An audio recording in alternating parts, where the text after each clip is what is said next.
99% од одговорите беа дека нема шанси, што се занесуваш во тоа смисла, или ти тоа не можеш. И јас не ме допираше тоа. Но наспроти ова, Љулјета Адемиот Струга испишува историја и ги руши предрасудите. Таа е првата жена со физичка попреченост од Балканот, која успеа да ги искачи трите највисоки балкански врвови. Откако во септември 2019 го покори најтешкиот врв Триглав, во јуни годинава ја искачи највисоката точка на Балканот, врвот Мусала, во Бугарија, за кој вели дека бил нејзин подарок за сопствениот роден ден. Ни беше кажано дека работи ски лифтот, за жал не работеше и тука мора да решиш, или одиш или се враќаш. Зашто навистина предолга тура. У тој момент само стегнав заби, викам, Лули, си дојде да го искачиш, подарокот е да го добиеш. За 20 на дена следуваш уште еден подвиг, врвот Олимп во Грција, иако заминала со големи болки во ногата. Желбата за успех, како и поддршката од незиниот тренер Мишко Таневски биле посилни од се. Вика, смири се на врвоци. Прашав неколку луѓе искрено пред да тргнам и дури толку многу ме обесхрабрија, рекат на Олимп се гине.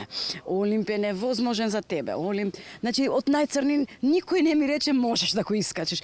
Вели да се отиде на Олимп е навистина голем предизвик. Веќе кога стигнуваш до одредена точка, ти немаш ни стапче, ни патерица, ни ништо со раце. Раце, нозе и пол. Значи тука имаш веќе качување. Качување со јажиња, со цела техника. Имаше моменти кога паѓа и има сипар доста.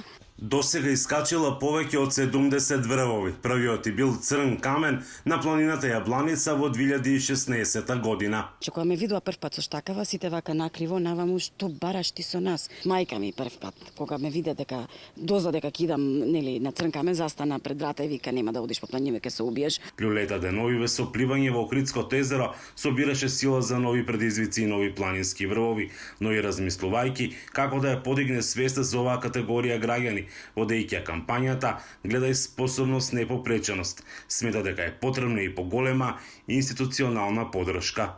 И тоа лого и тоа знаме ќе оди на секој врв и од нас се надевам еден ден и од кровот на светот таа порака ќе се пренесе. Љулета е најдобар пример дека и покрај сите искушенија кои животот ги носи со себе, треба да го правиш она во што веруваш. Поминала низ 20 хируршки интервенции, а 7 месеци била и неподвижна. Ја подарила дури и целата планинарска опрема.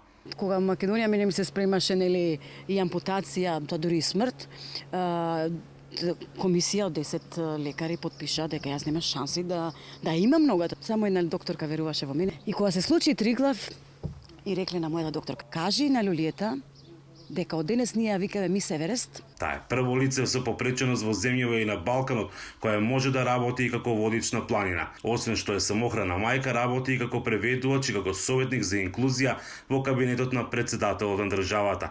Но незината животна цел и е планината. Би била пресрекна на вистина кога еден ден би била и физички на планина, би живеела на планина и тоа би ми било од што би можела и да живеам. Од Охрид за Гласот на Америка, Мики Трајковски.